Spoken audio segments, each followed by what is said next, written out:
We are off to a fantastic start here today, ladies and gentlemen. It is episode 1034 of Pop Culture Crisis. I had some technical mumbo-jumbo problems going on right before we went live, but I think that we are going to be good. We're off to a fantastic start. I hope you guys are all doing well. My name is Brett.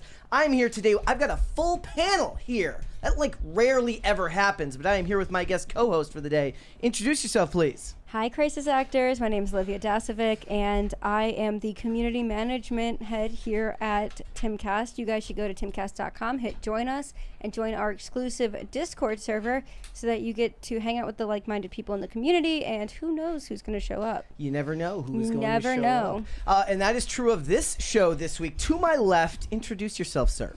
What is up, people? Your eyes do not deceive you. I am back Twice in 1 week. Woo! Twice this week.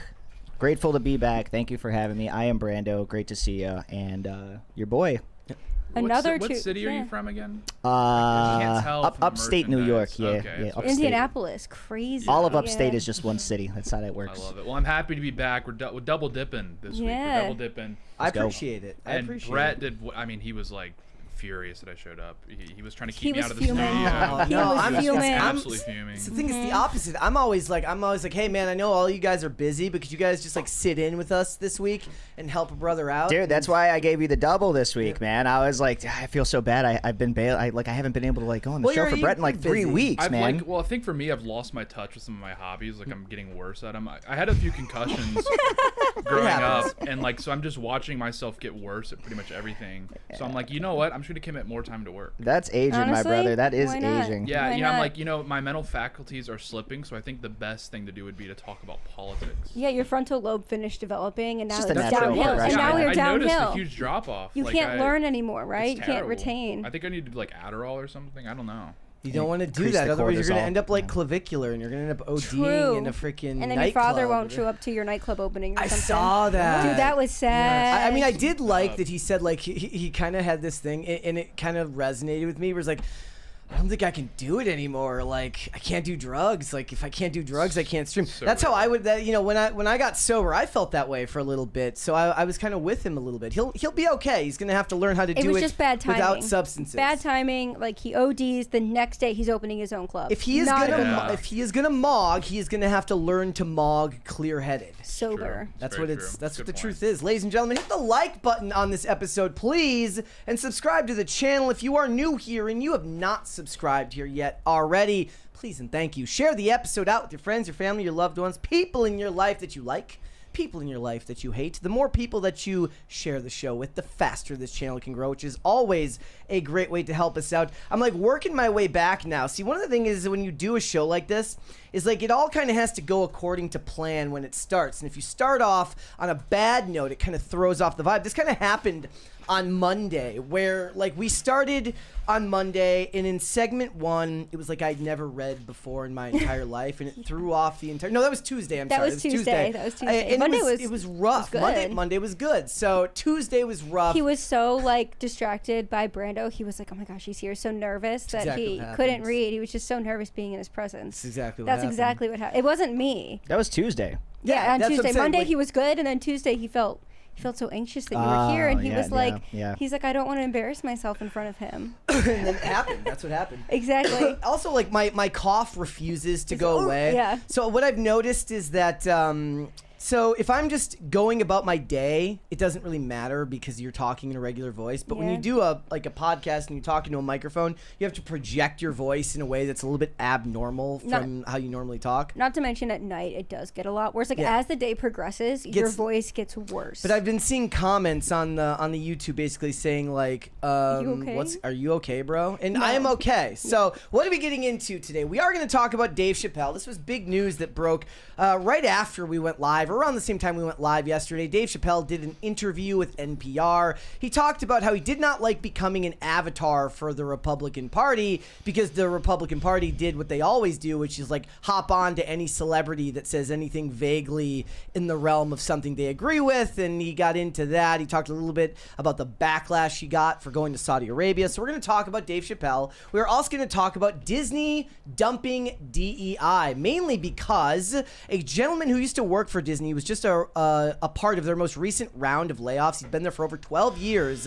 Talked about how he, while they were there in the last couple of years, they've been getting away from DEI policies. He has some hopeful views for the future at Disney, and he believes that a strong Disney is kind of important for the future of America, which would be an interesting discussion to have, considering how much of a part Disney has played as far as American culture has gone for however long. So we'll talk about that. We're also going to talk about millionaire Mark Ruffalo telling you not to trust billionaires because of mergers being bad and or something like that. It's all very hypocritical. It's all very stupid. We've got a bunch of other stuff to get into as well. So if everybody here, actually we got a 20 here before we get started. From Weary Traveler says Brett's favorite band is the Plain White Tees. And on that same note, my father, who So we not love true. at this channel, Mr. OCD, we love him, just texted me and said, "Did you not do laundry this week? Brett's wearing a white shirt because you always wear black." I don't do so there was like a 2-year period where I wore black yes, shirts but he every knows day. you. He knows you. But these days I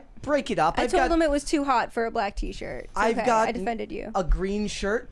I've got a purple shirt. I've even got a. You've cycled through a couple colors. I've got a couple of colors now. albeit dark colors, but Yeah. some colors. But I do think it's funny that he texted me that in that super It's like chat. cycling through the drinks in the fridge. You're like, oh, there's milk, OJ, that's purple true. stuff. We've done oh, that. cool, Sunny D. Yeah. We've done that with we go through phases. It feels like I white shirted it on Tuesday. I'm pretty sure. Your It white just shirt felt like a today. good day to white shirt it. bunch of white shirts. It's getting white out. It's getting. It has been. He slid It right is into getting that. close to summer. All these Yeah. deportations. It is go. getting close to summer. The ice has been moving. It's pretty 90 deep. degrees Getting outside white right out now, would be Olivia. getting close Yes. to getting white out would be Are getting we? close to winter. But not are we getting going to close bring back summer. the white boy summer collectively? No. No? Only Chet Hanks gets to decide whether Okay. it's white boy We've seen summer. the or not. refugee program This slash is true. the mass I think deportation we're at, like- are starting to kick up. We're a at like little White bit. Boy Summer 3 or 4.0 now, aren't we? Yeah. We're a Well, couple yeah. It never iterations in, stops. Yeah. a couple Yeah. iterations It keeps in. getting better. If everybody's ready, we will just go. Are you guys ready? All So around. ready. Let's get it.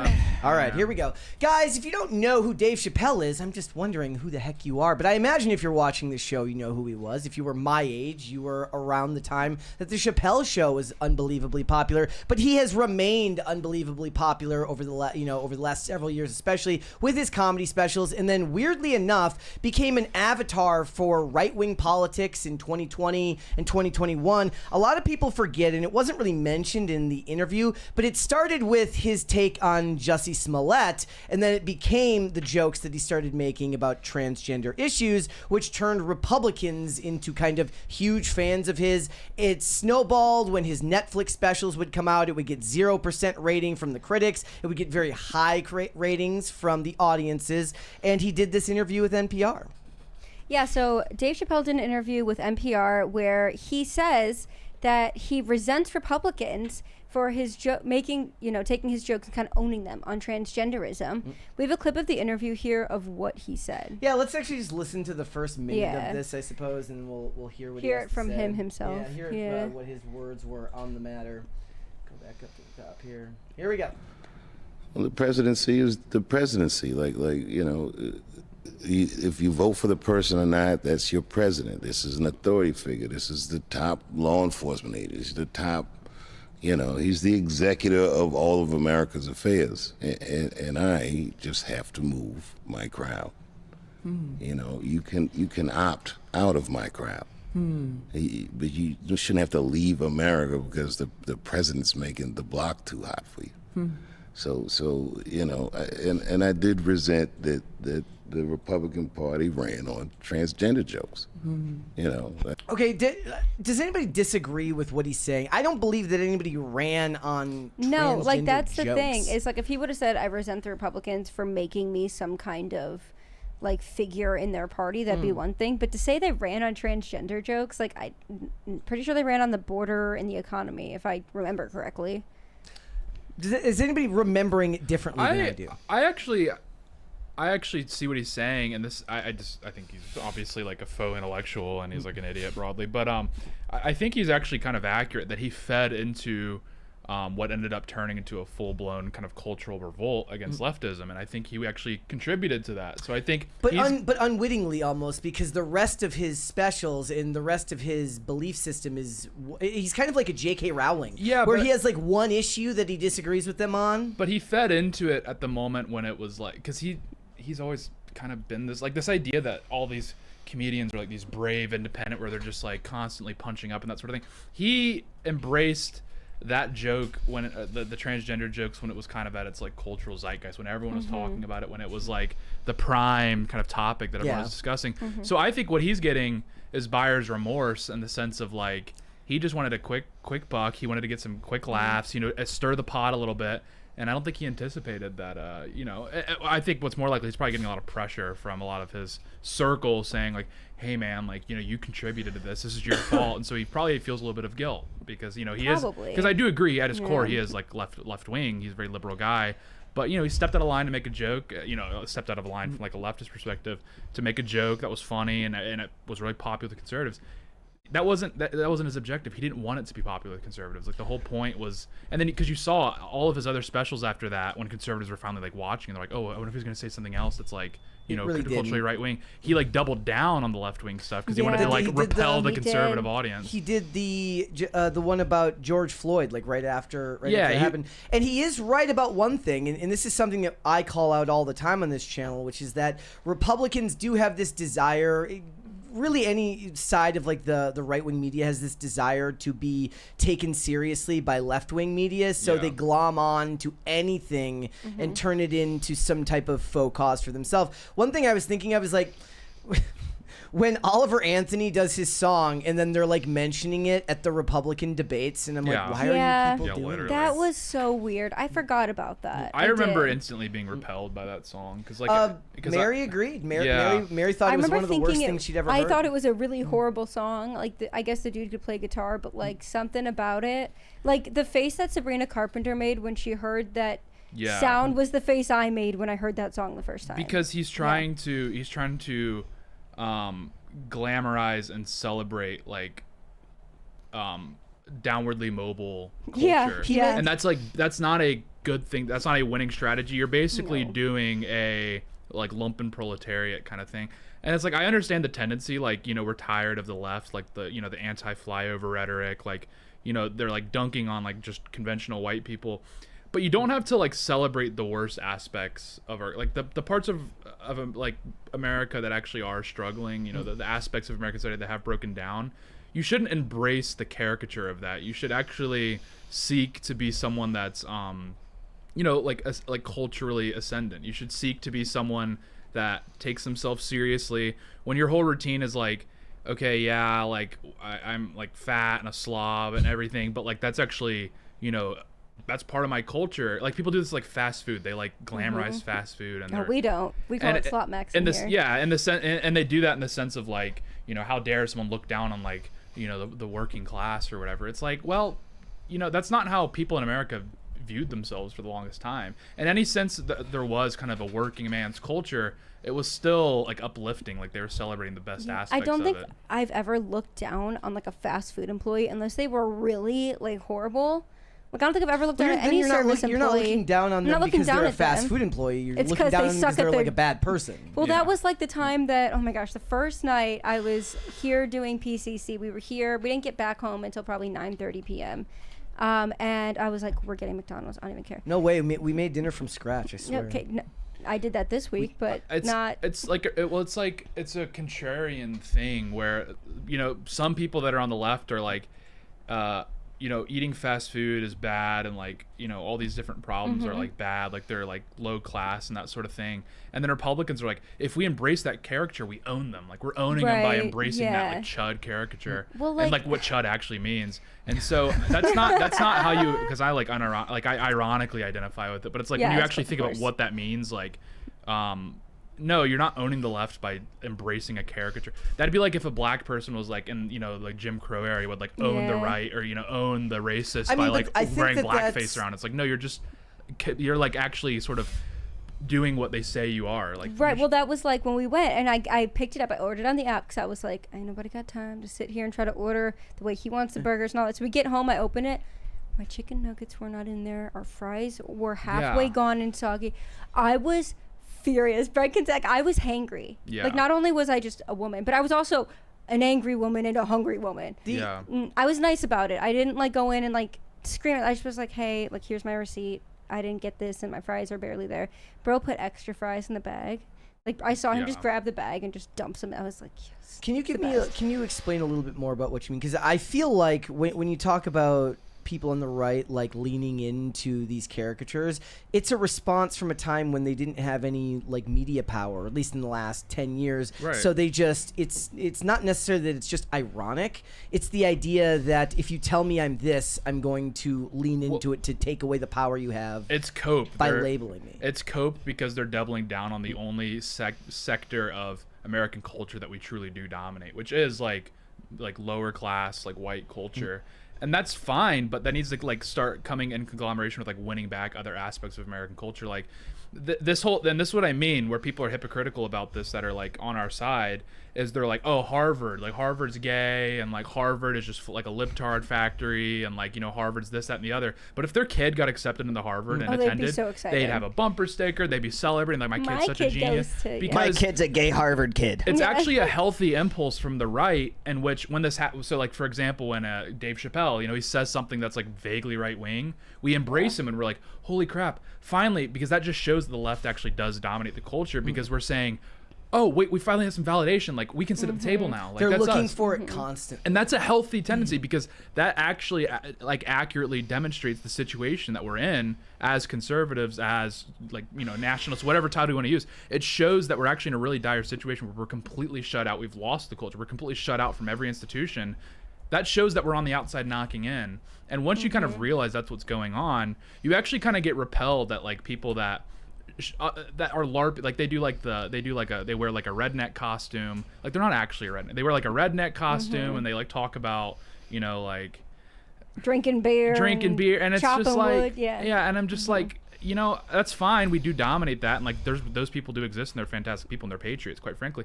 But like, we don't all need to do that. Like, we could actually. Do you mean that in like the podcast space, where it feels like some people are just wearing costumes? Yeah, like Theo Von's wearing like a redneck costume. It's like, Yeah. dude, you've been a millionaire for 10 years, and he's Very doing this fair. thing where he's like acting like he's still a poor kid that down and dirty. That is inherent. Well, it's actually, oddly enough, he's an interesting case, because he doesn't necessarily need the podcast. He's got a movie coming out with like David Spade. But the point is like the way that many people in the podcast space end up being successful is they have to basically turn themselves into a mirror back at their audience and use that as some type of rallying cry for them. Say, hey, look at you guys. Hey, look at me. I'm just like you guys. Yeah. Support now because I'm fighting back for you. Am I I'm crazy some that doesn't want voice. someone that looks like me? I want someone that'll fight for someone But like me. they don't advertise it that way, because actually when people use that type of argument when they talk about movies and television, that's seen as a dirty word, right? Like, people don't like that. People on the right don't like the idea of talking about representation in movies and television because it's anti-merit.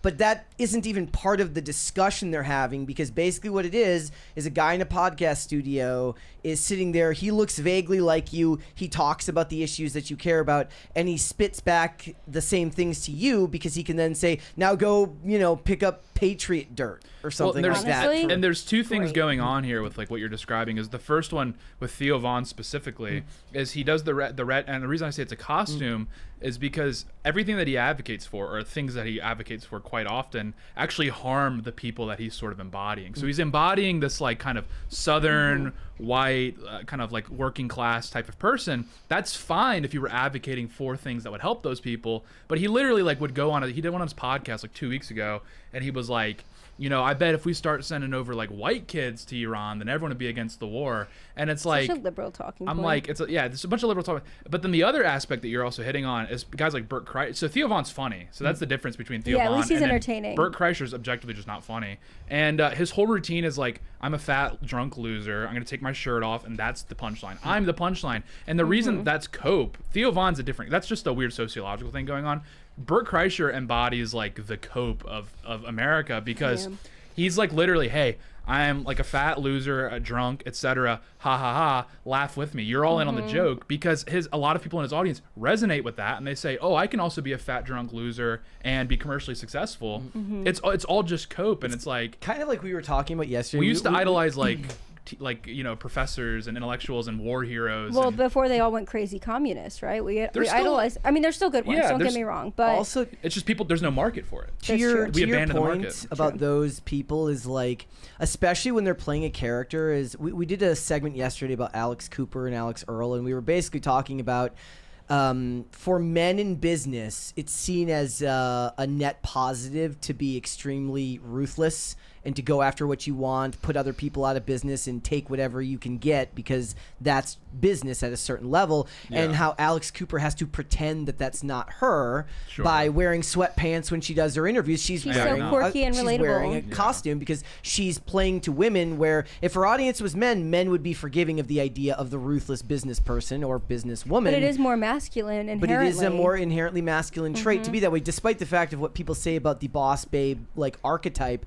It's that's sold on the idea of like women uplifting women. They never actually can't we all uplift get women, along? though. Well, I mean, the thing is like, but you know, as a dude, you're gonna be like, well, that just seems fake to me. But the women are okay with the fakeness. The men would be okay with the ruthless business practices, but the women wouldn't. So people have found themselves on opposite sides of the aisle or opposite side of the gender, kind of cosplaying as something they're not to try and sell something. The same is true of a lot of people, like Ryan Reynolds basically plays himself off as like, look at me, I'm a funny version of myself. He's an absolutely ruthless businessman who has sold his company for hundreds of millions of dollars, gotta be. bought and sold and done all of this stuff, and people can see that. But for the comedians, you're right, it's like he's selling a very, very, like, would you consider that to be, I guess, just a very negative stereotype back to the person? It's literally like a minstrel show. That's literally what it is. It's a minstrel show. And again, I'm not like meaning to just completely pile on to Theo Von. It's just the first one that comes to mind. I was referring more to Burt Kreischer. Sure, yeah. Like, I mean, Theo Von was just because I saw the clip recently that was egregious. Like, it doesn't have anything to do with like his Israel takes or anything. Like, that's like fully within play. I'm just contending like where he was just like basically dunking on his own people. Burt Kreischer, it's almost worse because he basically just normalizes objectively bad behavior that will destroy you. Like, Burt Kreischer can do it because he's rich, and he probably still has like a lot of personal problems. If you try to do that without $1 million comedy tour, your life's gonna suck. I mean, I feel that way about like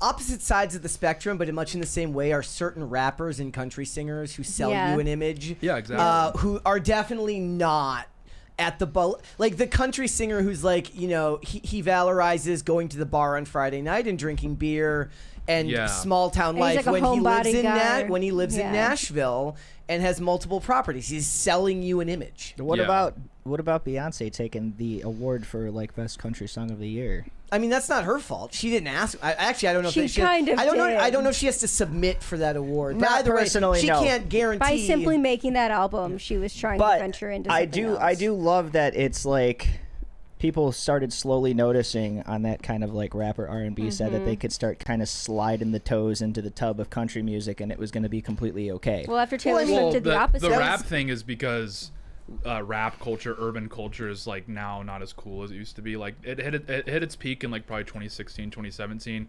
The Kendrick Lamar halftime show to me kind of marked the beginning of the end for what I'm just gonna say outright is like kind of black culture being like the really cool culture in America. My example for this, I saw this on my my Instagram reels. Murda Beats, who's like probably one of the biggest producers in rap music, he's now making house music.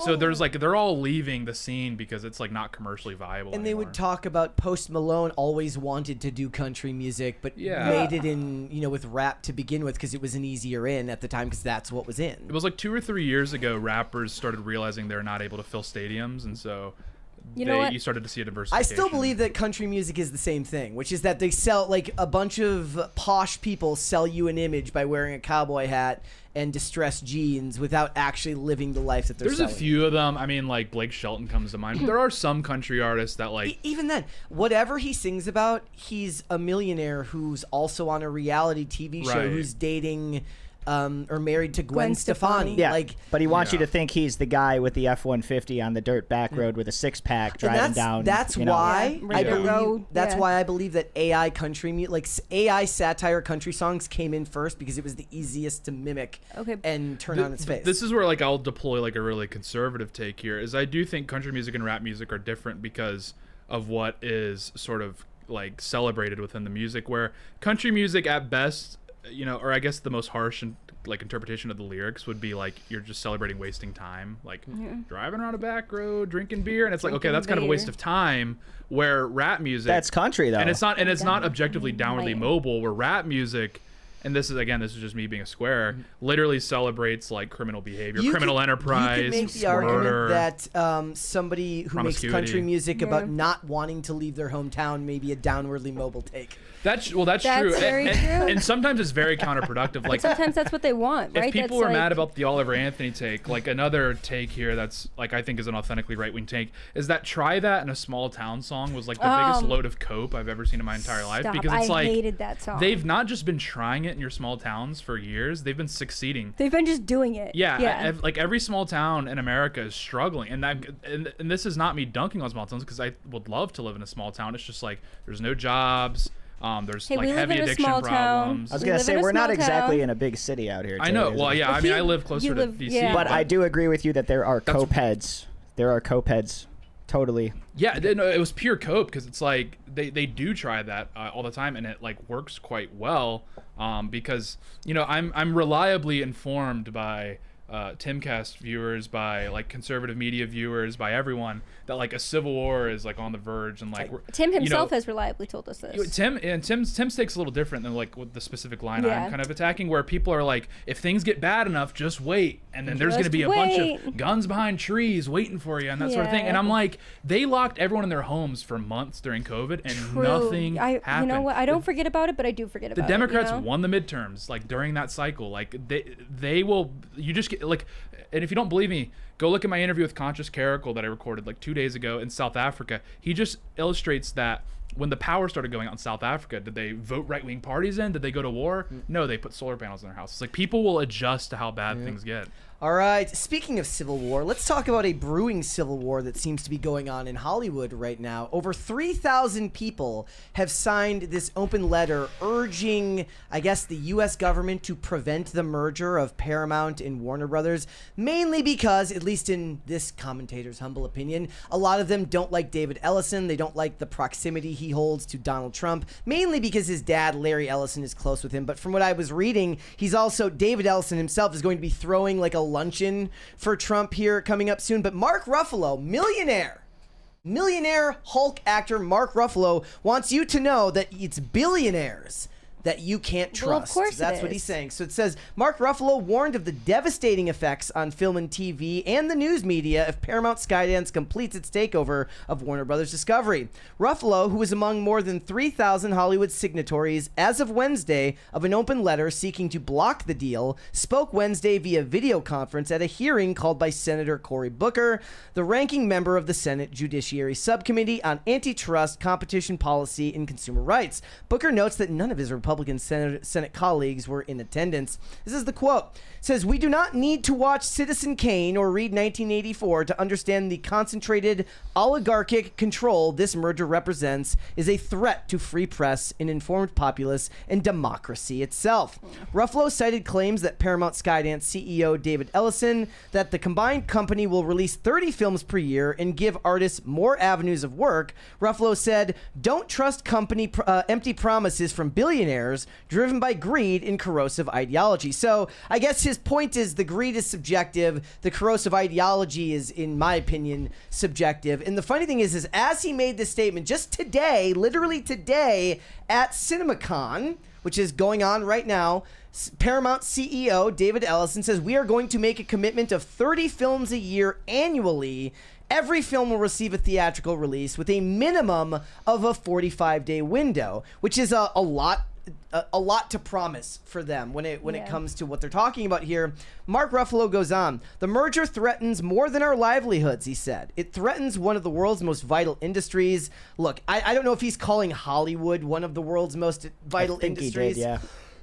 I will maybe, if I was to steel man that argument, is that America, being a net exporter of culture, has long since relied on Hollywood to export that culture to other countries. You could make the point there, but if we're talking purely from the point of like governance, it's not critical infrastructure. Yeah. It's passing information and stories, which is important, but technology has largely democratized that anyways and turned it into something that anybody can do. Yeah. So really it's a threat to the power that he holds. And I would be remiss if I didn't point out that Mark Ruffalo is a Marvel actor, which makes him a Disney actor. Disney purchased Fox in 2019. If I was to steal his argument again, it would be that Fox was not allowed to, or Fox chose not to sell their news department. They only sold the studio and television rights, whereas the Paramount deal with Warner Brothers is all in on all of that. So I'm not going to say that he doesn't at least have a point on the news side of things there,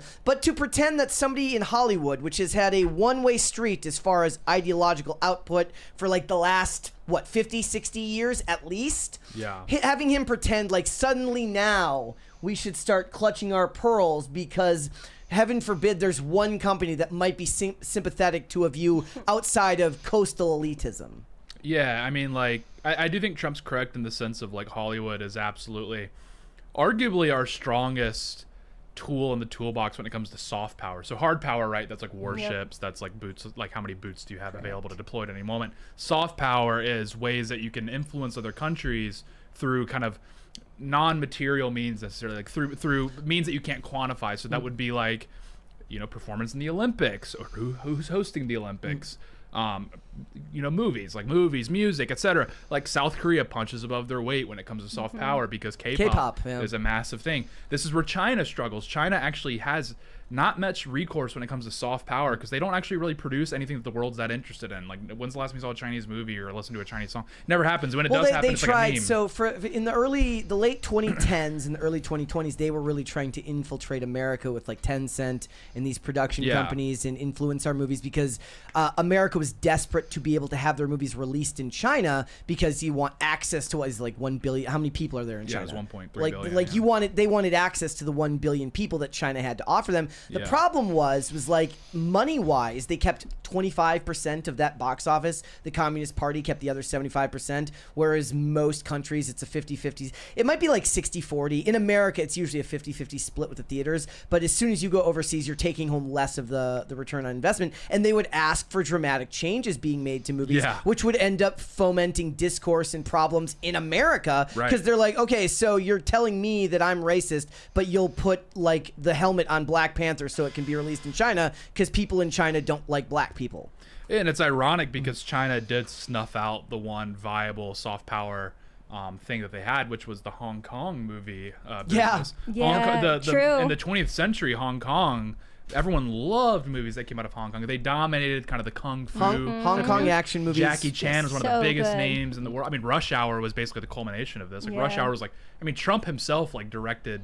Basically ordered another installment. Yeah, he did. I mean, so that Yeah. actually might be a point to Mark Ruffalo. A point for Mark Ruffalo was like, well, Donald Trump literally spoke a Rush Hour 4 into existence at Paramount. But I mean, Trump has also played influence at Amazon. He got them to make a Melania documentary that was never going to make money on given its budget, because all of these companies, always want to curry favor with whoever is in charge. And it's ironic because, again, like the only thing that in theory would be able to like trying to project soft power through would be like a revitalization of the Hong Kong movie industry. Jackie Chan still will likely be a part of the Rush Hour series. And what's funny is Jackie Chan runs cover for the CCP now. So he had this option after the British left Hong Kong. He could have done one of two things. One, he could have been like, he could have moved to Britain and then become like an activist for Hong Kong. Instead, he stayed and he shills for Beijing. So that just shows you that Trump literally doesn't view this as like any sort of political play. He just really wants to see another Rush Hour movie. He's voluntarily, potentially ceding soft power ground to the Chinese, but he just is so desperate for another installation of Rush Hour. And honestly, it's agree. really not that hard to believe. I think it's worth losing any potential cultural capital in exchange for another Rush Hour movie. I totally agree. It's a fantastic series. I was curious as to last year. So in the year 2025, Warner Brothers released 11 movies in theaters and Paramount released 8. So they released about 19 movies total between the two studios. And studio head David Ellison is saying that he is going to commit to releasing 30 per year. Now, that won't all be movies that they make. They'll likely license a lot of those out too, and basically be distribution for some of them as well, so they won't incur those operating costs. But Mark Ruffalo's point is that, and we did this the other week when he was talking about Mamdani, which is that Hollywood has worked overtime to turn the billionaire class into an other, just like they've turned the idea of the rich. The rich really means billionaire now, because it can't mean millionaire, because half the people shilling that idea are millionaires telling you that the rich are evil, when you're like, bro, you're Mark Ruffalo. You've been in Avengers movies. You make millions of dollars and we're going to be doing a topic later about the hollowing out of the middle class in Hollywood, which is a very, very real thing. Mark Ruffalo doesn't represent even the middle class in Hollywood. He represents the upper echelon of society, no matter what tax bracket you're talking about. He just doesn't quite hit that 0.1% who are the net exporters as far as jobs and stuff for the culture. They want you to look at them as another. I was looking at the video of Zoran Mamdani yesterday on tax day talking about taxing the rich, and I physically repulsed at the idea of the human embodiment of envy, being able to use government force to take from people beyond. We don't even have to get into like a serious down in the dirt discussion about, they're talking about apartment rentals and all of that stuff. You don't even have to get into that. It's the idea that you gleefully take from others because you believe that you're doing so for the greater good, which is the shield that they wear when they do that, right? Mark Ruffalo wants you to take. He just doesn't want you to take from him. Well, they're champagne socialists. That's all they care about, right? And I love the conversation as a poli-sci degree haver, I guess you can call it, soft power. It really is like that soft power argument there. Hollywood's a big part of that, and that's really how a lot of entertainment molds minds of people. It's how you shape the minds of people. Those influences they're terrifying. The other thing that I found most interesting about this is the few people that have spoken out who basically said like they took the more pragmatic approach. They're like, well, this is happening. So it's kind of like the AI discussion. There are people who are unbelievably anti-AI, which most of like an Aiden Mattis has fantastic explanations as to why he's sounding the alarm on that. And there are a lot of people, whether it's because of the data centers, the energy consumption, what it's doing to our attention spans. There's a lot of reasons to be critical of AI, but for the most part, a lot of people have just landed on the idea. It's like, it's here, it's happening. What do I do now? The people in Hollywood who have basically looked at this merger and said, well, it's happening.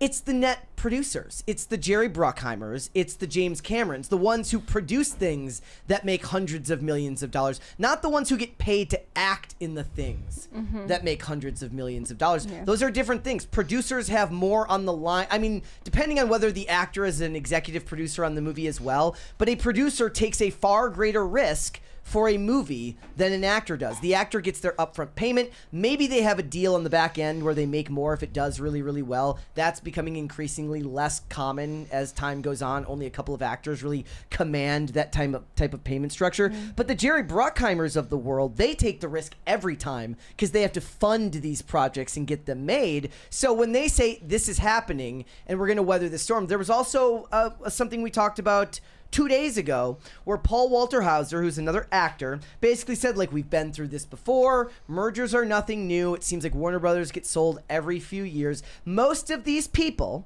at least in my opinion, they really, really just dislike Trump, and they can't stand the idea that even one company in Hollywood would be amenable to even some of what he believes. They cannot stand that even a single media company would be friendly, not even like the guy, but be friendly to the guy, or just actively not bother him, because they want it in your face. They want that propaganda in your face so much because they know that a lot of young people are watching movies, albeit streaming, but a lot of these movies that are getting produced now go straight to streaming anyways. So the amount of signatories is over 3,000 people now. The most updated article is 2,000. The thing I found most interesting is you've got actors whose names on here are like Kristen Stewart, Ben Stiller, Joaquin Phoenix, Florence Pugh, names you've heard of, right? Jason Bateman, John Leguizamo, Glenn Close, Elliot Page, director Denis Villeneuve, David Fincher. A lot of these are people that you have heard of. Rosario Dawson. I don't imagine they would do this because David Ellison is going to be a businessman first. These people are going to end up working on Paramount projects. Yeah. They are. That's the Yeah. funny thing about this is like the actors will get to act like children and in protest. And no the- punishment for their behavior.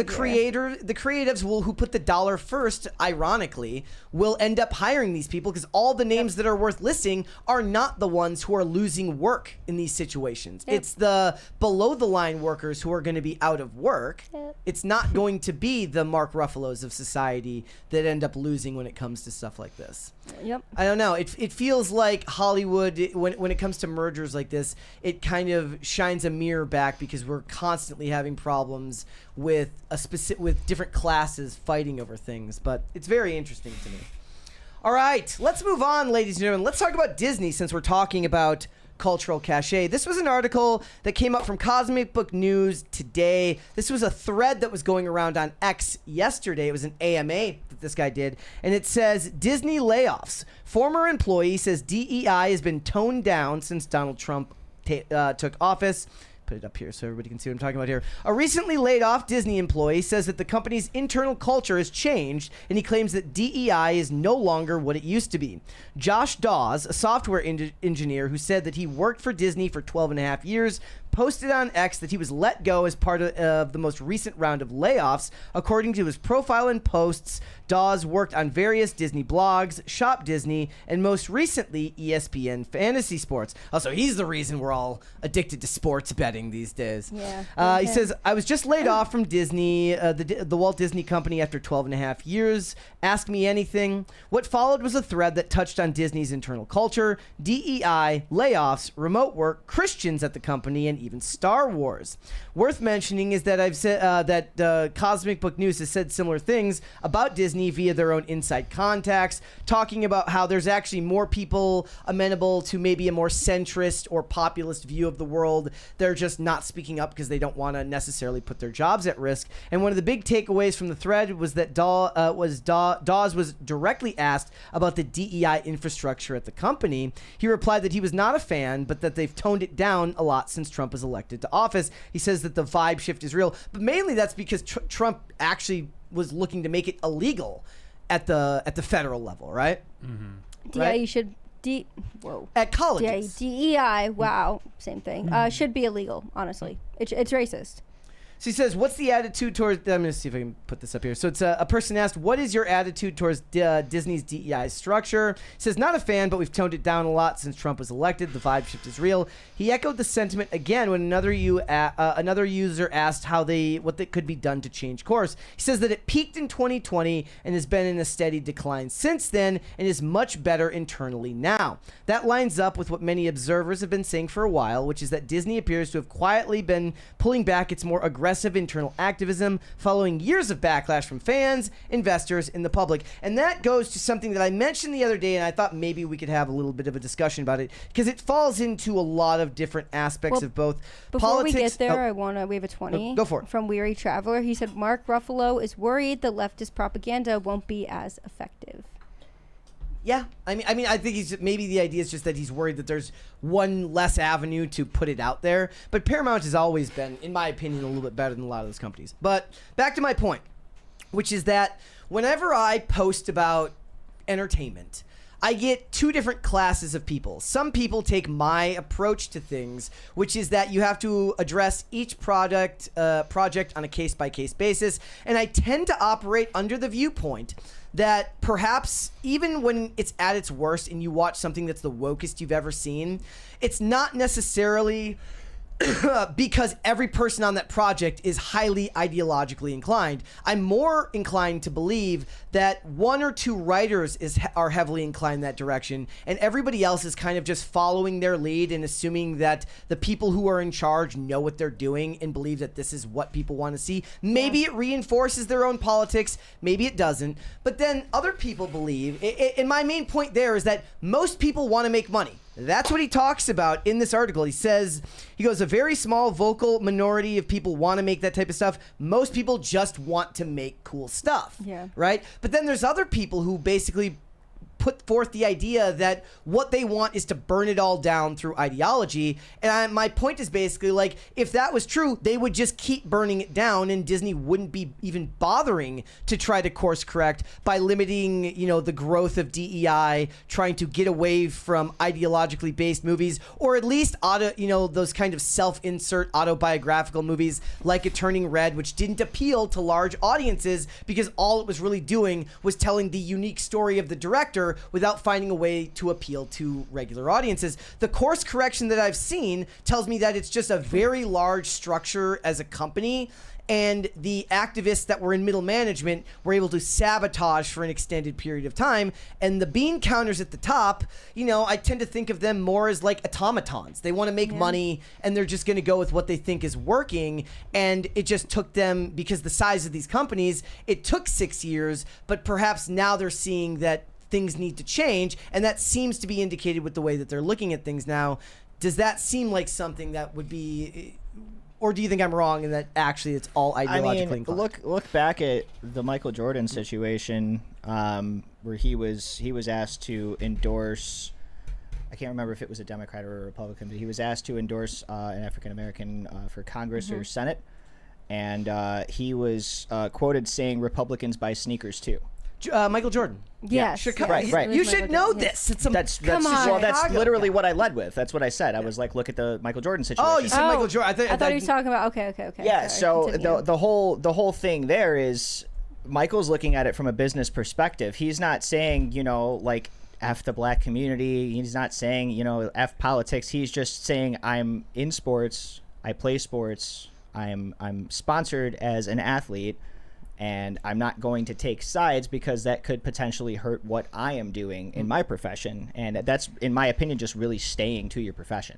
Yeah. But I think I think this is kind of them taking a page out of that book and saying, like, look, man, like, look at the numbers, you know, like, we can do this all we want to, but realistically it's hurting business. So maybe we need to lighten it up, you know? Well, they can't, the thing, they can't do it forever because they're theoretically beholden to shareholders, right? Like, I actually think the best way to go would be to take these companies away from being publicly traded and just let the people make the stuff that they want to make. That way I can decide to support if I want to support it or not. And the ones who are more inclined to make things that resonate with the general public, they don't just have to worry, but because it feels like once shareholders get involved, that's when all of the extra middle management comes. That's when you get DEI divisions. That's when you get, you know, expansive HR departments that end up holding everybody back. Like, when Disney and Pixar were at their best was when they were running a leaner ship and John Lasseter was in charge over there and creating tons of stuff that everybody wanted to see. But the second they kind of come under the thumb of a more expansive company,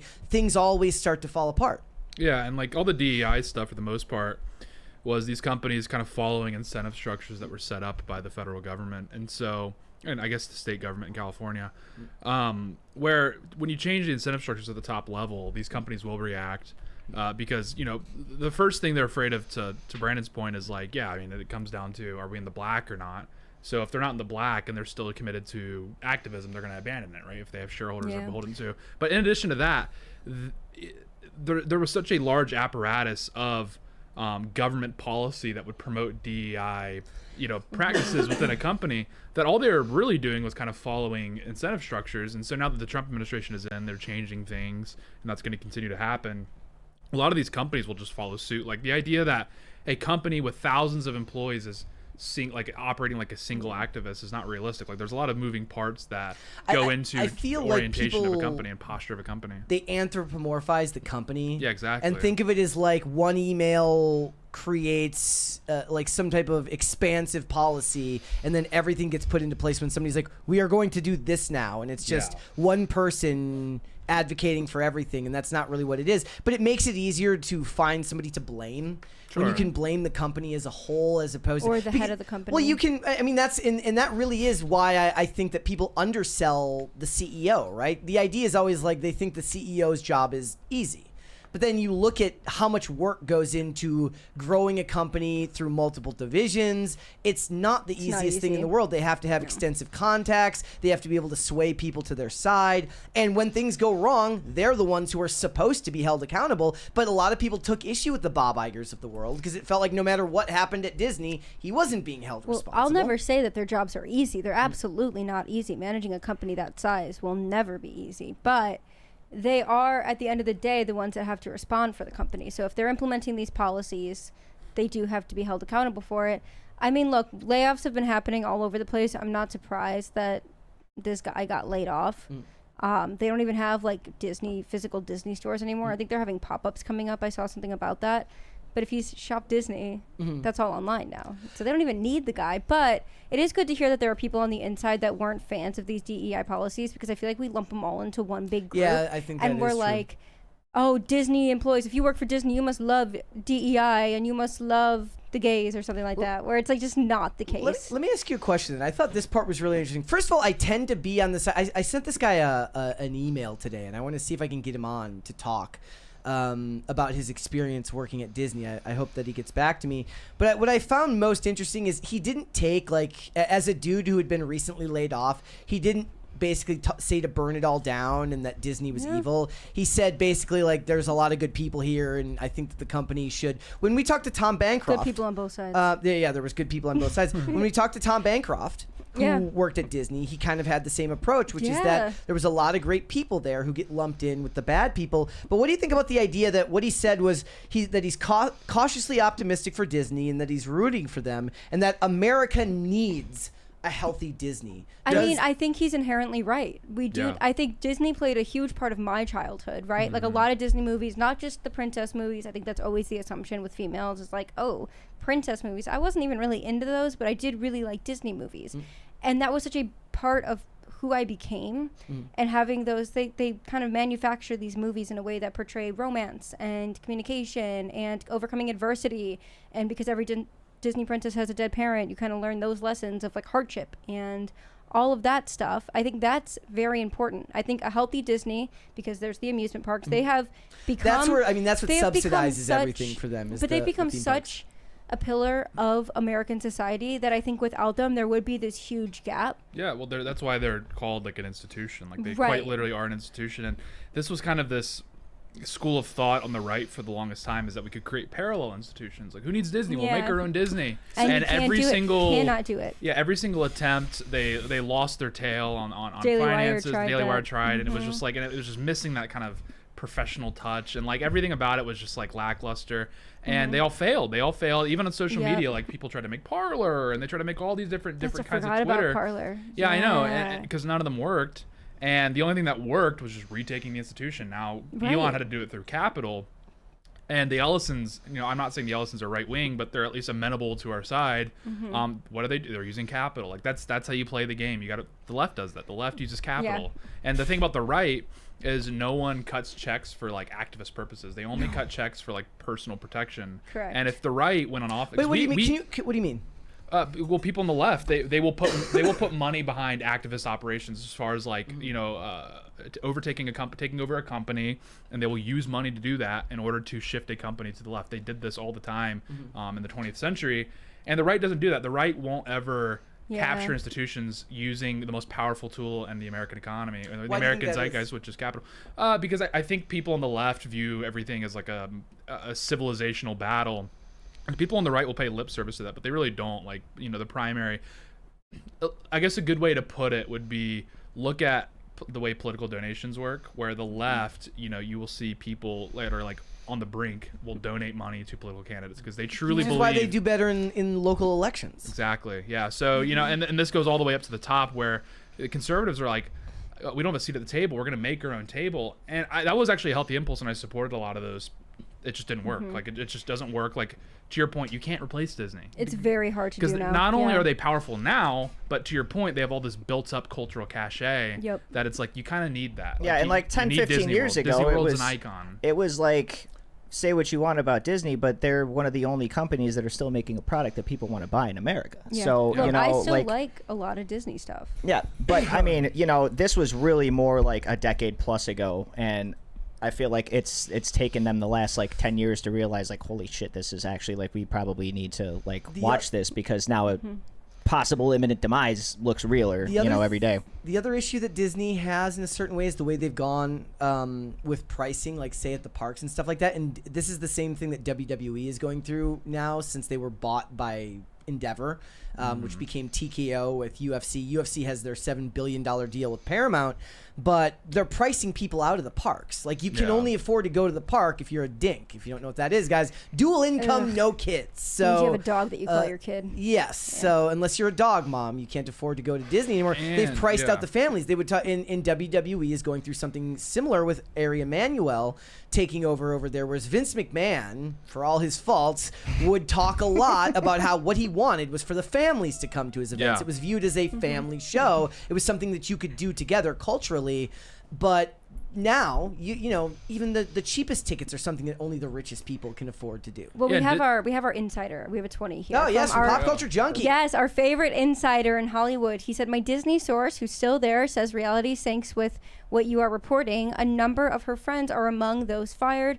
Marvel will be using more freelancers who will be there for money with no ideological bent. Yeah, and we're going to get into that more about when he's talking about the hollowing out of the middle class when it comes to television, which is basically like you're not getting hired on for full-time roles anymore. You're getting like a couple independent episodes. Contractor. Well, I mean, no, they're always independent contractors, but like basically you're like less and less actors are getting signed on as like regulars. what a and the normal rest job of them, would have is that, yes. So it's excuse me, as I'm on like week 6 of my cough that just will not go away. But when it comes to Disney, it is, you think back to the saying like, what are you doing? I'm going to Disney World. Like it's an institution, and I've watched a lot of different channels which have covered the different eras of Disney, which is like it goes through peaks and valleys over several decades all the time. There's a golden age of Disney. Sure. There's the revival and all of that stuff. So as an institution, I don't see it going anywhere. And if it's not, then what it needs to do is get back to focusing on making stuff that general audiences want to see. I didn't have time to add the article today about Hope Corps, and I'm hoping we can get into this tomorrow. Talking about how a movie like Project Hail Mary is Hope Corps, which is that in a world where Hollywood has sold you nihilism for the last 25 years and dark and gritty, there is this hope. There is this desire to see movies with hope.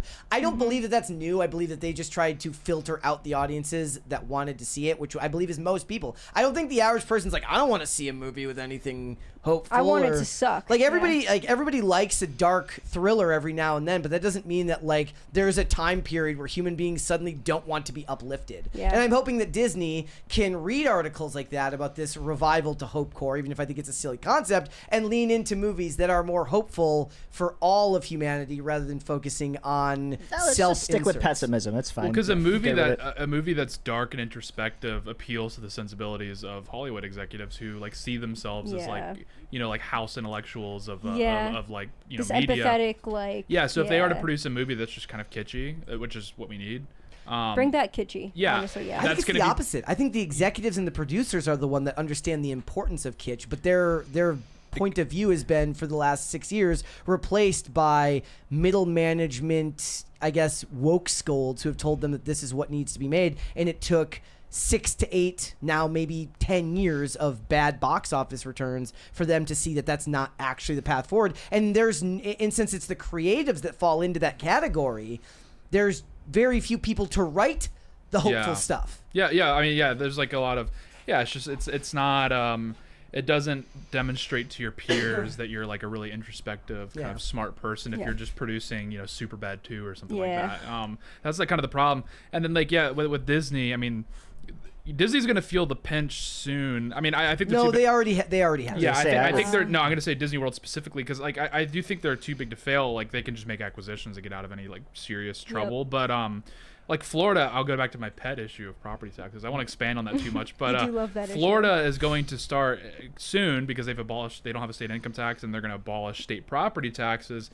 They're going to have to start looking for that money's going to come from somewhere. They're going to have to look for money from somewhere else. And what they've already done, if you go get a receipt, like if you go to visit Orlando, and this is a personal anecdote, if you go to Orlando, you get a hotel, take a look at your receipt. There's like 8 different taxes on there that are all basically just going back to the state of Florida. And so Disney World's already really expensive.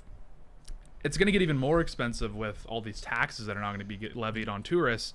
And whatever your take is, like that doesn't matter. I'm just trying to illustrate the point that like theme parks in and of themselves are like almost have this adversarial relationship with the state, where like the state has to figure out how far can we push them until they're about to break, and then we stop right there. And that's Disney and DeSantis have been going back and forth for years because of that. But he's also, but if you're a Florida governor, you also have to play ball, because if you tank Orlando, then you're lose your biggest one of your biggest cash cows, which is like Florida's uniquely positioned for tourism. Disney also has to deal with Universal, which is always on its heels, creating newer, bigger stuff, and has far less ideological poison as far as being connected to their name. There's far less bad will with Universal than there is with Disney. Yeah, they're the Pepsi to the Coca-Cola, where it's like Pepsi can try as you should, King. They can try some things. Pepsi can do like a sexy advertising campaign. We're gonna have to cut Tate off right now. I'm sorry, his mic is not working. Tate fan here. Oh, I think Pepsi's a superior product. Never mind, I don't like Tate anymore. His mic is working again, ladies and gentlemen. Nope.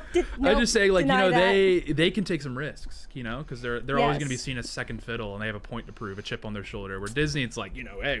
We're top dogs. Let's be real here. The only people that should be that need to be proven that Pepsi is better than Coke aren't people you should trust anyways, because the fact that they don't know it is a personal failing of them. Then why did you married a woman who is a Coke? Look, for better or worse. For better or worse. I was gonna say Coke supremacist, and I was like, nope, not saying that. Look, when they say that you marry for better or worse, that was the worst part. Was the says Coca-Cola the guy who of likes it all. Pepsi. Yes, exactly. Pepsi Max is even better. It's a Pepsi Max household. All right, what would you guys like to see? Cringe or cute of the day? It's up to them. I mean, I've had my working theory for a while that cringe tends to spawn a in-depth intellectual conversation. We'll do cute first, then. We'll do cute of the day first, and then we'll move on to that. I haven't quite. We'll get there. We'll figure it out. Yeah. All right, this one is from Chicken Dude. And he's got a derpy tongue, this guy. It's a dog. I was misled by his name, but Precious okay. puppy. That is a very cute puppy. Yep. And since we're having a whole debate about Coca-Cola, I'm going to show this one from Mike, who is he got rid of it. Whoa! What did you do, bro? Wait, where did it go? Why is it not there? Oh no, wait. hold on. I'm gonna bring this show to a grinding halt because I think he said that he resubmitted it. So let me. Well, we can sit here and talk about. Do you want just talk? Yeah, talk. Oh wait, do we have another 20? Is yeah, another 20? Oh heck yeah! Coming in clutch, Pop Culture Junkie again. Pop Culture Junkie said, what's not being reported? Many of the Marvel staff reductions are due to future AI use. This is true in the previs and production design area, short-term and possible completed CGI in the long term. Pixar is also experimenting. Yeah, I think we saw them do Netflix at the very least. I think it started doing that with Stranger Things this last season, because Will Byers was completely AI. That like younger version of him in that like first or. Well, I mean, I'm like, I was talking about it with somebody who said by the time that they have to do, by the time they get to season 4 of the Harry Potter TV show, those kids are gonna be so old they're gonna have to start de-aging them. Dude, that's assuming it makes it to season 4, dude. So this is from Mike, who is consistently wrong in the chat, but we love this guy anyways. Love you, dude. He's always wrong, but you know he's a patriot. You can be right. He says messed this up yesterday. Had to fix.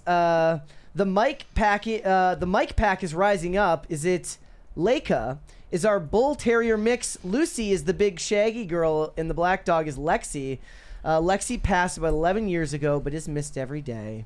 Oh, R.I.P. Look at that. And it says 9 out of 10 dogs prefer Coke over Pepsi. That's right. That is a fake study. Go! That is fake news. There's never been a study of any sort. Headphone wearers. That says we have that. Camelot in chat here too. I want to say hello to Cody. Look, I'm just saying that Coca-Cola has had more pro-America propaganda than Pepsi, and so for that reason, I'm in. I see Pat the plumber in the chat saying that I hate his cat. That's funny because I have his cat right here. Oh, so that was rude of him. Coca-Cola like totally stole the rights to Santa Claus in December. I mean, seriously, I don't even like care. they own Christmas. I love that for them. I do. From Pat the plumber, he says Fury looking Fury looking upset with me for awakening her. Yeah, she does look angry. She's so cute, and she's like a big fluff ball, just this little face. Yep. It's like Dusty. I love that. Tiny resting bitch face. Love that. All right, it's time for Cringe of the Day, and since this is one that Olivia submitted, I apologize. People just like no. If you're listening to this podcast right now, there is a dysgenic-looking individual with glasses, and says how to rub mustard on your belly with drumsticks while meowing then lick them at 5:51 p.m. on a Wednesday. Oh, God damn it. I'm a drummer, so this is highly offensive to me. What he's doing is very sacrilegious. What he's doing with those sticks. That could be me. You're awful. You know what we should do? We should play that. So we. I don't like it. That's enough. That's not even the worst. That's not even the worst thing that's happened on my feed. Like today, there was some real crazy stuff. Look, Chloe always comes when we play meow sounds. Like Chloe hates other cats, but will run when there's other cat sounds playing. I think we should play that one tonight and see if she actually comes into the room. I hope she doesn't. If she has any We'll report sense, back. We'll report back on Tuesday. If she has any sense of self-preservation, she will not. She does not. All right. Guys, ladies and gentlemen, let's move on. We've talked a lot about Hollywood as an industry today. I do apologize. It seems like we got all of these topics at once. But this is a very interesting one because I think of what a very important misnomer is in Hollywood is people tend to think is that if they see you on TV, that you're a millionaire and you've got a ton of money and you're doing really, really well for yourself. Well, that's not necessarily true. There is very much, or at least there used to be very much, a middle class of Hollywood actors. They were the ones who regularly showed up on the television series you watch. Everybody's seen one of those threads that's like a list of pictures of that guy you've seen in everything, but you don't know his name. Well, Kirk Acevedo, in my opinion, is absolutely one of those guys. He is one of those actors that you have likely seen in something that you've watched. If you watched Fringe, if you watched Arrow, if you watched 12 Monkeys, if you watched Oz, if you're like me and you've watched all the procedurals, he has shown up in just about every TV show. Very distinct voice, very unique individual, fantastic actor. Well, he did an interview recently, and before that interview, he did this talk as well with another guy on stream, it looks like, or on some type of interview digitally, talking about the hollowing out of the middle class of Hollywood actors. Now, I beg that you all refrain from shutting this off because it's asking you to feel some sort of sympathy for them, because I know a lot of people don't like to have much sympathy because they don't like Hollywood in general, and I understand the sentiment, but I do think it's an important discussion to have about why things are the way they are and why the industry has become as bad as it is, especially for the average everyday working actor. Like I said before, the Mark Ruffalos of the world aren't going to struggle, but actors like Kirk Acevedo, ones who I believe made a lot, the best procedural television show is made better by great guest actors. Like, they are the heart and soul a lot of times, what bring each episode to life. When you've grown used to the regular characters, they're kind of that extra oomph that brings an episode over the top. So let's listen to what he says about what's going on, because Kirk Acevedo is talking about he's been working in Hollywood for decades and he's lost his house. So here we go. And so I went from working nonstop to now I got to sell my house. I got to sell my house. And it's just like, and everyone's going through this. I have so many friends, people actors that had to sell their house. And so then, in the process of all of that, like I'm under all this stress. Are you doing conventions? Like, are you doing... No, everything's dead. Yeah. Can't do any of that. I don't know if that's necessarily true. I know conventions are less popular now than they used to be. Well, they're inviting who they want now. Yes. But I see Mark Pellegrino still going out to conventions. He's a genre actor, so he should still be working. But so again, I'll push back on that a little bit, but let's continue. There's nothing. And then we have the writer's strike. And then you have the fires. Yeah. Like all this on top of... And so... Poor guy can't Right even in get the through middle. his speech without the crisis party.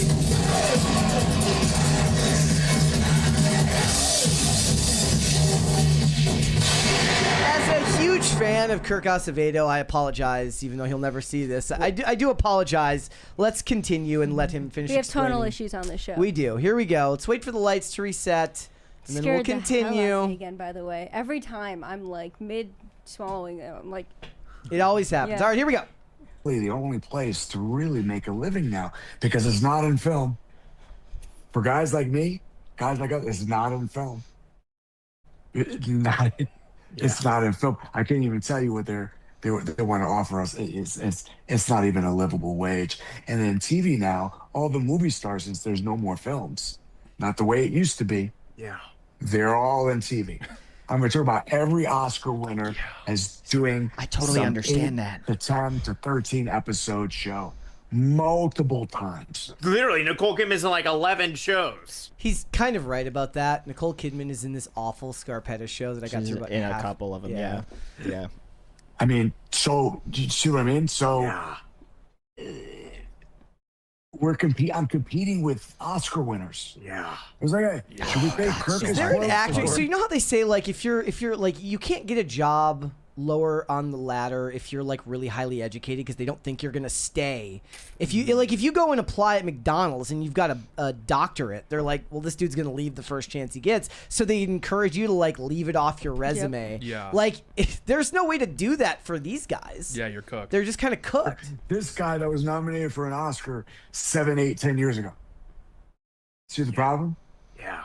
So the middle class. Totally, dude. I mean, he's kind of got Ian. He's kind of like He Ian. has Ian vibes. He's got like oh my gosh. He's got that Ian ability to make you feel like you're the most important person in the world. Is it Like with anything, like with in any economy, in any country, the middle class always gets squeezed out. And we're getting squeezed out.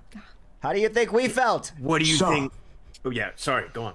He's scared. So Yeah, I'm sorry. The actual Sorry. middle I'm gonna circle this back to He's gonna circle having back. money Circling. and what money does. Right? Like, Right. oh, money isn't what it seems, right? All right, so Yeah. you know, you don't work for 2-3 years now. And you do like a little guest spot for a friend who asked me to do a cameo in The Offer. You know, Oh, Dex yeah, yeah. Oh yeah. I just most annoying guy I've ever So- seen in my entire life. Yeah. Oh yeah! And you're like, crazy person. It's okay. Like, dude, get I've the earbud actually- mic away from your face. I've actually had to learn to, because I'm kind of like that guy, which is like. No, you I kind do of- it too. You encourage them to keep talking. You just gotta nod. He's absolutely right that movie actors are taking the 8 to 13 episode arcs, and the middle class for the average Hollywood actor has ostensibly been hollowed out because there's just too many people working now. Well, Like now the- that's the Mark Ruffalo now. He's that new middle class, isn't he? Which is why he wants to get all cozy with you and make you think that billionaires are the real enemy, is because Yep. now the millionaires are the new middle class in Hollywood and probably around the world. I mean, we've seen the decay of middle class into lower class over the course of the last 20 years. Well, then the best thing they could do would be to encourage the billionaire class to put more things into production. And you know what the best way to do that is? Make stuff that actually makes them back some money. But Hollywood actors have this weird double standard where they're allowed to both make whatever they want and not care whether it makes any money at the box office, and then get mad somehow when more work doesn't come their way, not understanding that that's actually a response to their own, it's the consequence of their own actions. Like, you don't get to not deliver a return on investment for people. That's why I've always valorized the actors who fund their own projects. I did a video on Jennifer Esposito, who had to remortgage her own home because she made her own independent movie and nobody saw it. Now, I mean, this brings other questions to my mind. How big is the goddamn house that they have that they're selling? How many? And where does how he much? live? You know, Is he what? in LA County? What is he considering a livable wage? I mean, I get that. You know, California standards are a little higher than most of the countries when it comes to living, you know, maybe not as far as New York goes, but like, what are you considering a livable wage? You know, like, what are you pissed off about? Oh, they're not going to pay us $200,000 a year, because in my opinion, that's way over a livable wage. And you know? this is something that I've actually, everybody knows that I am an IMDb fanatic. You are an okay? IMDb girl. When I'm watching a TV show, I am looking into the history of the creation of the show, the actors, and one of the most fascinating things that I like to look at is the actors like a Kirk Acevedo, where outside of his big shows, like he was on 12 Monkeys, Oz, he was on Fringe for the first couple of seasons, he did like 27 episodes of Arrow. How do these actors that work, you know, maybe you watch 4 shows and they're in 3 of them that year, so it feels like they're working all the time, but they're making what, 10, 12 grand off of a guest spot? How do they make a living if they're only doing 2 or 3 of those a year? Well, a lot of them do stage acting as well. That's pretty common. Or they do non-union stuff if they can get away with it. But I'm always like, how do these people survive? Well, I mean, little things. They're not doing conventions because they're nerds or because they like should them, be, but right? that's the thing. Like the superhero actors on the CW have jobs for life now because they can go to all of these superhero conventions where people go to meet the Stephen Amells and the Katie Cassidys, and they'll always be able to sell autographs. Wrestlers are the same way. Wrestlers, once they're done with professional wrestling, can go on the convention circuit and make money that way. But maybe the problem is that they're not willing to adapt to a changing economy, and maybe he feels like he's above going and doing like verticals or shooting social media content or something like that. Well, I mean, look at a guy that had a job as like a nursing assistant or some shit, and for some reason his entire career fails, and I'm not going to work at a fast food place. I'm going to find another job that's respectable in my opinion. I'm all like for chasing the dream or whatever, but it sounds like he has an impressive resume. He No, did that's some the thing, really like- cool things, like just hang it up and get a new job. I don't know, like Right. that's not a crazy thing to say. The thing is there's very few people. I tweeted the other day about The Rookie getting approved for season 9. And I was trying to explain, just like, imagine being Nathan Fillion, who goes, and then everybody brings back to Firefly, which is his most culturally relevant TV show of all time because it was such a huge part of sci-fi culture. But he goes from 8 seasons of Castle directly into 9 seasons of The Rookie, making insane amounts of money because he's number 1 on the call sheet. And he's kind of the same as a David Boreanaz, who goes from Angel to Bones directly into SEAL Team. Now he's going to do, I don't remember if it's Columbo. But there's only so many people that can be that quintessential TV leading man. Maybe they weren't a film actor, but they're always going to be the number 1 on the call sheet on TV. He was never that guy for whatever reason. Not to say that he wasn't a great actor. He was never that guy. He didn't have, maybe they didn't think that he had leading man charisma. It depends on what you're saying, right? There might have been a production someday that would have leaned into we're talking about strengths. Kirk here? Kirk Acevedo here. Because did he do that Ghost Rider slot in Agents? No, that wasn't him. That was What was he? I remember him in Agents, but I don't remember what the hell he was. No, he was not that guy. He was in Fringe in the first couple of seasons. See what I'm saying? Like, I he's can't. the guy I was talking about. Where I said, Right. like, I know who he is because I'm weirdly obsessed with knowing. I have to know this stuff. Right. And I was interested in this stuff before movies and TV I haven't was seen part this of my guy in job. anything in like 10 but years. the average and that's the thing. Right. He hasn't really, like, his last name was 2024. But if you look at him in the early 2000s, he's working consistently. But even on his most consistent years, it doesn't look like it was ever enough to make a living. Yeah. Outside of like the ones where Oz, where he was in 46 episodes, or Arrow, where he was Diaz for 27 episodes. Diaz, that's where I remember him Yes. from, as Arrow. Okay. And he's got I'm more like, he's got an unbelievably unique voice. Why isn't he doing voice acting? Yeah. Right? Yeah. Maybe he's like, no, I'm not going to do voice acting.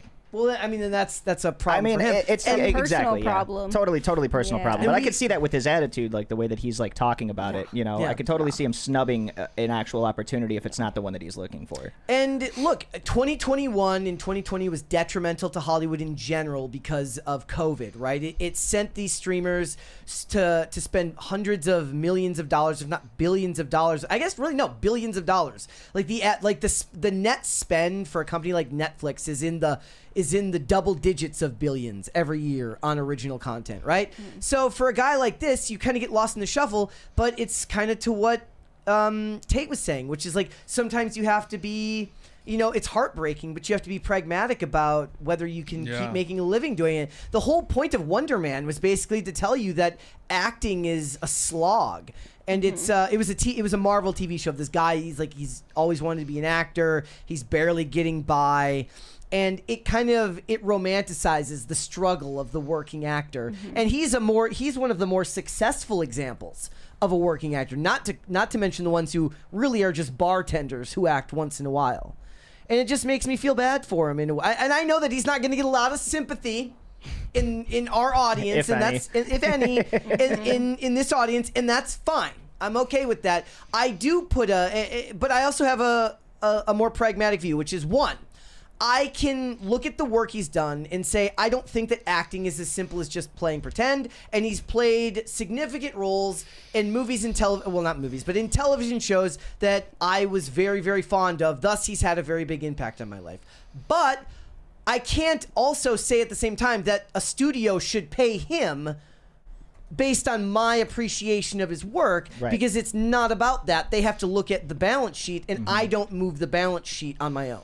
Yep. Not enough for it to be important anyway. Exactly. Did we miss a 20? Yes, from Francisco Sanchez Jr. says, I'm late. Here's my toll. Well, thank you. Thank you. For that. Look, I wish Kirk Acevedo the best. I hope he finds... Look, if Brendan Fraser can have a career renaissance 20 years after the fact, it's a little bit different because Brendan Fraser was like a legit movie star when he started. Nah, But- man, he did his time. Yeah, you know, in my like- opinion, he did his time. He deserved what he got. But I get what you're playing into. I'm gonna let you finish. I'm gonna let you I'm finish. gonna let you finish. But like totally, that he got his reprisal, so it's not impossible. And I was talking yesterday about the fact that they're bringing back Scott Conn to be in the new NCIS show as a character other than Danny Williams. And I got to looking at the lineup for the new network shows next year, and it's all the same actors. They just go to different shows. Every Like, time. and what that tells me is like, kind of, you were saying like maybe he's got a bad attitude, right? The ones who end up getting work are the ones who are easy to work with. Like, it's not like they're looking for the most dramatic and best Yeah. actor for network television. Network TV is basically an assembly line. Yeah. Like, they're looking for the ones who are going to cause the least trouble and maximize the return And on not investment. waste, as much film. Yes. Who's not going Well, to show up drunk or late to the set. not He's on fill up as time. many hard drives. Exactly. All right. Yeah. All right. Let's talk about something a little bit less serious, perhaps, then, ladies and Yeah. gentlemen, because that one really does have large-scale implications for society. This one might as well. It depends on how serious you take the average Gen Z dating trend, which the number one trend among Gen Z dating trends is that they have weird names. Yes. Almost always. This was an article I found talking about the concept of seagulling. That's what it Yes, is. they've- It's called seagulling. They have dubbed it that. Yes, indeed. modern dating has become a minefield as people set out searching for love only to be confronted by breadcrumbing or ghosting. Oh, thank you. We're going to start it over.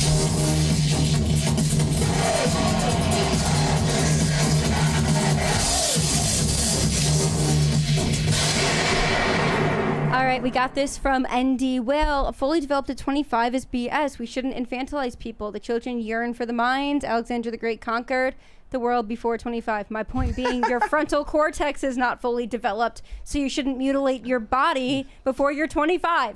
There you go. There. Perfect. That's my point. Back to my point. Sorry for yelling. Let's talk about the concept of seagulling, ladies and gentlemen, because Gen Z gives every single dating trend some type of weird name, and they talk about it here. It says, modern dating has become a minefield as people set out searching for love only to be confronted by breadcrumbing or ghosting. Recent additions to the dating dictionary are trending terms like pocketing, where your partner tries to hide you from their family or friends, or shrekking, which is dating someone unattractive so that you're the better looking of the two, and even future faking, which is talking to a partner about a life together, even marriage and kids, when you know it's only going to be short term. Now, that just sounds evil. Shrekking has been around for a while. Yes.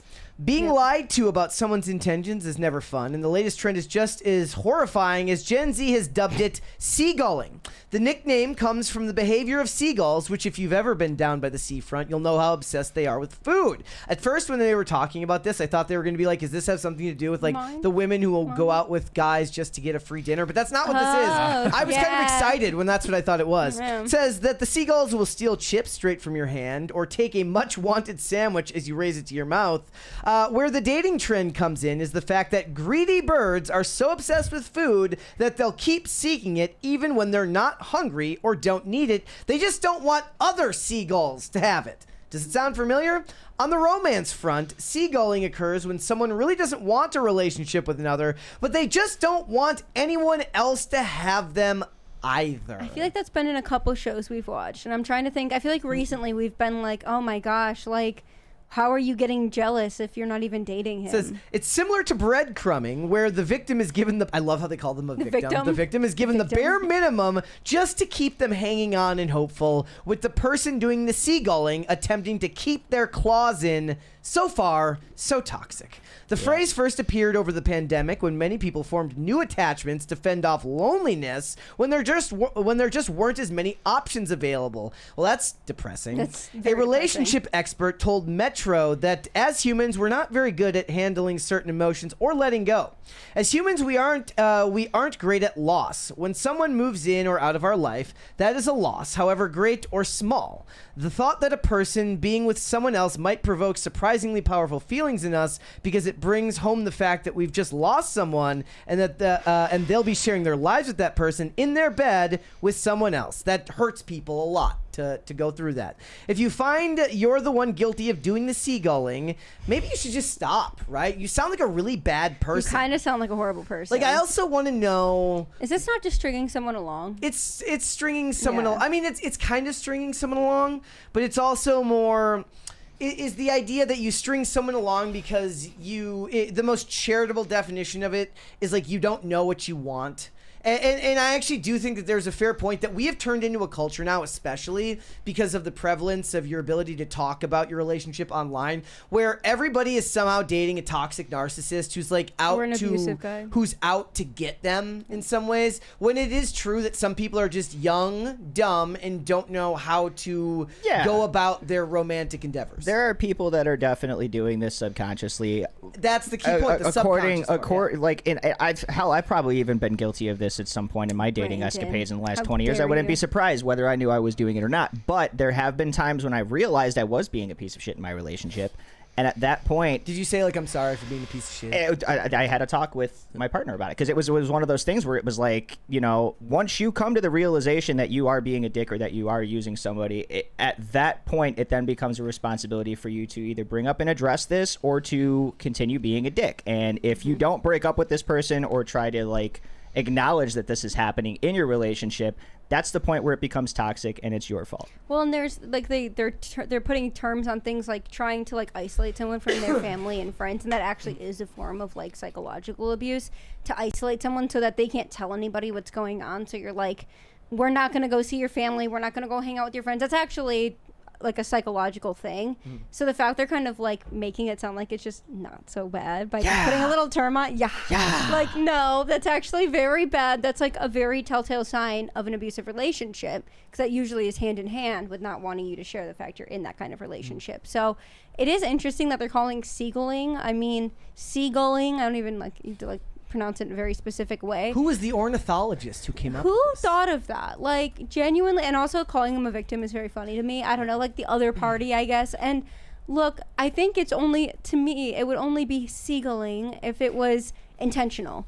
You know you're doing this, you know that you're kind of stringing them along and you don't want to commit 'cause you have some other, you know, guy on the side or girl on the side, and you're going to string them along, but I don't really want them seeing anyone else because I'm the jealous type, which is ironic. And so, I don't know. Look, I think dating trends, I feel bad for anyone that's currently like out there By the way, trying to that meet is now a someone. rite of passage because of how much discourse there is around dating. When you finally do end up in a stable relationship and you get married, you get to finally be the person who says, like, I feel so... No, but like, I do. It used to be one of those things that you had to be married for like 10 years before you were like, I feel so bad for the kids in the dating scene these days. Now you've been married for like 3 days and you're like, oh, those sucks to be those kids. I think these anyone in a days. stable relationship can say, like, it kind of sucks to have to be out there trying to meet somebody. That does suck. Brandon, the chat is lighting you up for saying partner, by the way. Oh shit! Oh, no. Tate and I looked at That's- each other the second we looked at each other. That's He's a no, partner, So Tate and I- that's a generational hilarious. thing. That word actually used to just mean who you were dating. I know, but now and I it's put in, got a I addressed it stigma. in chat too. I was like, before it got sent to Gayville on a paper plane, it used to just mean who you Before were we got dating. sent to Gayville. Yeah. No, we were like, Tate and I literally like just I glanced saw at each them. other. We were like, ugh. Yeah, generational I thing. You knew guys they are would too light young you for your up. own good. Is he playing the pronoun game gay? I'm watching the chat now. They're so funny. I do, however, believe that there is this pathologizing that people do around everybody, especially if you turn it into social media content, which is now everybody's ex is a toxic narcissist. No, and it's and true. It's they've true. got some Machiavellian plan to ruin your life, when really a lot of people are just they're kind of they're messy. They don't have a lot of direction. Maybe they're a little bit not self-aware. and they end up hurting somebody Well, else. how many But of that these is a people don't vastly- show those traits until like as the relationship is ending or failing, or post relationship, when like all of a sudden now they are a narcissist that you've broken up. You know, they're texting you 1,000 times, calling you, showing up at your house, that kind of crazy shit. Yeah. That happens. We watched that episode last night of Hawaii Five-0 where the guy was perfectly normal to that girl. Turns out he was a serial killer, and That's so far off what I was know. going on. Oh, no, that was his I'm girlfriend. Saying, I was Yes, saying it okay. was his girlfriend, Yeah, so well, that's why it was like she was probably like, unfortunately, "Holy the shit!" clout yeah. goblins online can't say like they can't say I dated a serial killer, so they have to say I dated a toxic narcissist. Okay, what I will say, Stolen valor. my biggest piece of advice to anybody that's out there trying to meet someone right now: if you meet anybody, but specifically a woman who says all her exes are toxic, all of her exes are abusive, and she doesn't say that she has once messed up in a relationship. Well, this goes run for the other both, direction. This goes for Run. both men and women. Like But if it's the primarily guy, women that do it. like if one of the homies says like my ex was crazy, that's one thing. If he's like all my exes were crazy, you know, then then the one unifying Well, yes. factor here is likely you. It's just now, more based on the guy code. I'm still not going to tell him that. Or if it's like a woman and then she's like, you know, no one's ever treated me like this. You yeah, treat me so right. well. It's like, it's Absolutely over. turn You're cooked. around, Yeah, run it's the other over. direction, and bump into somebody else and talk Yeah, to them, it's because over for you. absolutely not. Because there's so many toxic things, and people will lie to you and be like, "Oh, they just say that." No, it's a trait, and I'm willing to assume that they were the ones that broke up with the guy, and they haven't been broken up with. It's a pattern. I have a lot of How do we friends. get out of the because one of the most prevalent things that I can find when you look up different generations, right? So one of my favorite things to do is to find topics that are based around one of the generations, whether it's millennials, Gen Z. Increasingly, it's becoming true of Gen Alpha, and obviously you get less stuff about Gen X. But whenever it's stuff about Gen Z, it's about two things. Or whenever it's about millennials, it's about how they're never going to own a home, and how bad it is. Whenever it's about Gen Z, it's about how bad the dating trends are or their linguistics. Like, how do you fix it for them long term? Mm-hmm. I'm asking you guys. I'm asking the big questions here. How do you fix it? I can't. I'm married. I met my girlfriend online, so there you go. like Dude, he's not helping. It's no, like what? It's like 60, 70.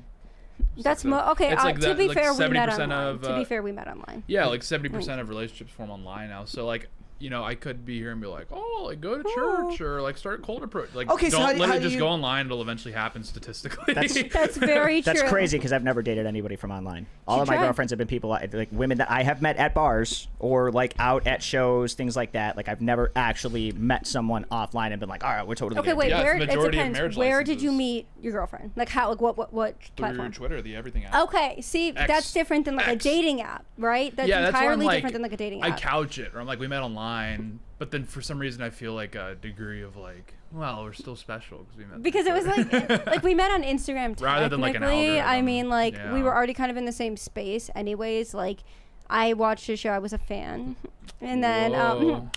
and then You're talking about it like you were in the same room with him, though. no, like, but it's we like, knew a lot of the same people, like just by Okay. virtue of knowing similar Okay, people. that's fair. So I got same you. space. I mean like virtual space. We were kind of we knew similar people, followed similar people, and then we, you know, Brett slid into my DMs. X and is then here probably we a are. better space to meet somebody because it's all discussion about values.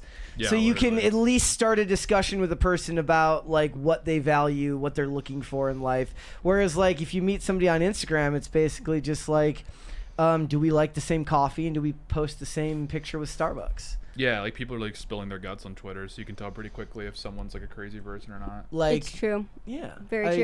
Yeah, you know what? Like when we say meet online, we're not talking about dating apps. Don't. Bye. Also, Don't like, do that. do you think that this is nothing new? The idea that you would just like you don't care whether you have a girlfriend or a boyfriend, you just care that other people don't because you don't want to see because there's this like culture now. Oddly enough, because of social media, where everybody is in this bubble where they have to compare their lives to other people's True. because everybody's living their life online and they're seeing only the most curated version of a person's existence. Where then they Yeah. feel this constant need to kind of compare themselves to others, which will lead you to sabotage, like to behavior that would sabotage others, or in a lot of ways maybe self-sabotage. or slump you into a depression because you feel like you're not normal because you have no inclination to date. There's actually an Alkaline Trio song about this where the lyrics are like, love, love, kiss, kiss, blah, blah, blah, you're making me sick. because like it all revolves around like being just that single dude at the party that's chilling and just surrounded by couples that are just trying their hardest to put their love on display for everybody. Like it's just the status quo you need to have. Trucks and Trains is the best Alkaline Trio song. You like Trucks and Trains? It's my personal favorite. I'm Yeah. not a big fan of PDA, so I see what you're talking about. I lean more on the Danny We're like Trejo an side. I angle. make We sure- don't do the kissing. Or I anything. tell her, I say maintain a 6 feet distance at work at all times. I Did agree. COVID do that to you, or was No. I just I don't want to make it uncomfortable. Oddly enough, I then make it more uncomfortable Also, for we're in a everybody when she different gets a setting. little bit close. I'm like, whoa. Well, we're in a different setting Stay right over now there. too. We're like in a professional. Well, I don't know how professional, but it's a professional setting. We're at work, and that's very different from our home life. So Yes. All right. Look, guys, just be normal. Don't be weird, and you'll find someone. Just maybe. Yeah, you should unironically like. I know it's like the line in conservative media right now is, avoid the dating apps or whatever. I think you should, if you're a guy, you should cast a wide net. I think like genuinely like you should just kind of play the game. Because I do know friends that are very conservative. I won't say which ones. I don't know if they said it out loud. But there's people in our space that like you watch, that are like normal good guys. Because, and like, they met their girlfriend on like Hinge, or their wife. I mean, it's not I know a guy that who you just got can't, married. but Yeah, so I'm like, yeah. I mean, you shouldn't rely on it, but like you should cast a wide net because it's so hard to find people right now. So you really just have to like maximize your potential like points of. I would of agree. meeting like people. imagine Points you're of like contact, you're like my chances for love are basically meeting someone at like a Timcast live event or a Dave Smith comedy show. Guess Yeah, what? literally. We've had marriages and a baby from the Discord now. That is but still that's online.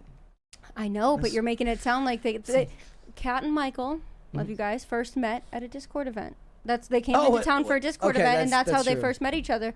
They met themselves in the Timcast Discord, and I was like pushing them together, and now they're married, and they just signed their papers for their first house today. That's amazing. Love that. Love That's you guys. amazing. Love to see a success story. And she was my bridesmaid. You never know what's gonna happen. Whoa. All right, guys, let's go to Super Chats here, ladies and gentlemen. We are dangerously close to a third crisis party, which we should Alarmingly get. close. And I told them that Alarm. if they did that this week, I would do purple for my hair. Whoa. Like, Yeah, Okay. it's like gone. So I told them I'd do purple next. all right. So they got to get to 3.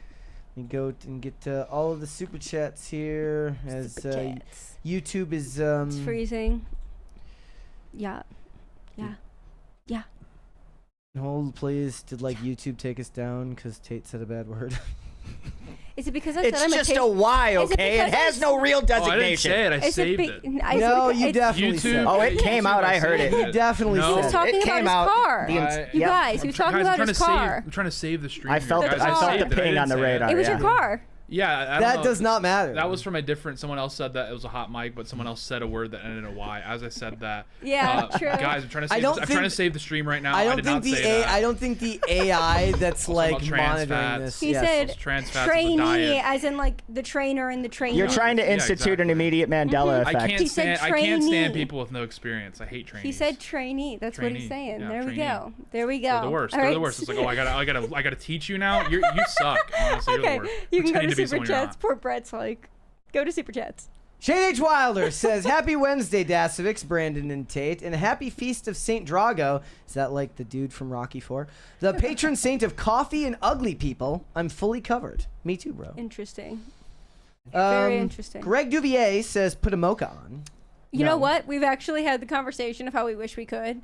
It's too far of a drive, and she gets old and stressed out, and then like she pees blood when she Yeah, gets cats stressed. can't really drive. So She wouldn't make yeah, it. she can't. She can't. But, Cats and she can't just sits drive, yeah. around. So she Yeah. put pedal to the metal there. She can only drive Jesus. she can only drive an automatic transmission Must anyways. be what it is. That's right. She's smart.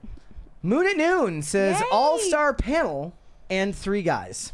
Yeah. Let's go. Thank you, Moon. I'm glad to see you're okay. That's what we Moon. call we were simp worried. behavior. We were worried about Moon. He heard, he saw the bat signal and came back to the Oh, is chat, this who we so- were Yes, checking we were on Monday? Yeah, The- or Tuesday. Yeah. You I'm almost made it to the back of a milk carton. You did, but we're glad you're okay, man. It's nice to have you back. Liv was pulling her hair out. I Shane was. H. Wilder says people were crashing out over her Oliver Anthony take. Some people actually unsubbed from PCC over it. In the end, she Good. was not wrong. It was bad. Yeah, people You were know like what? She whipped was into right. a frenzy over it. Yeah. I didn't think Crazy. it. I didn't. Here's the thing. I didn't think it was bad. I thought the conservatives trying to weirdly co-opt it at debates was cringe and bad.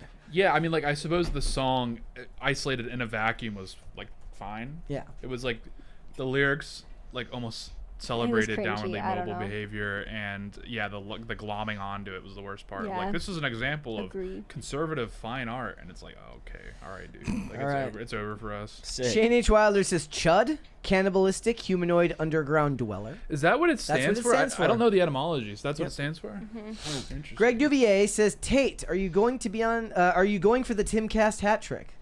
I am. I'm going for it. It's been a while since I've done one.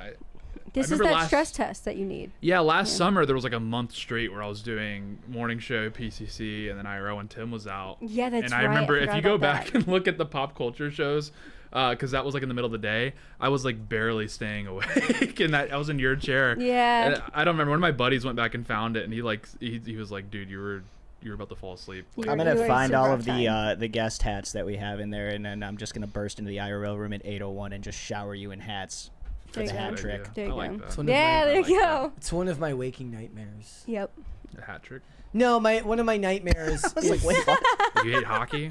one of my nightmares is just is the idea that back when IRL was at the castle was that I would just accidentally walk into the studio while they were recording of course the camera would be on Ian's chair, which is like where that door was, and then everybody would just they turn and Yeah.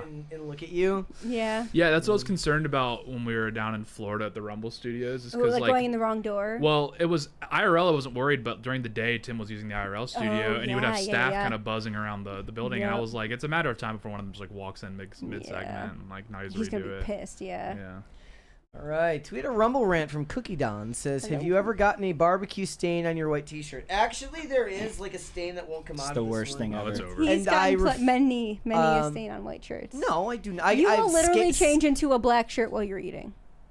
No, You've done that No. on multiple. He's I trying- don't wear white shirts when we get. I guess like The key is just to take your shirt completely off when you eat and just dribble under your Yes. gut like a man. Yeah. That's how we do it in Chicago. I always wear a black shirt. But I do end up ruining all the white shirts that I skate in. But that's why you buy cheap ones. Yep. Yeah, I can't skate in white shirts. It's instant demise.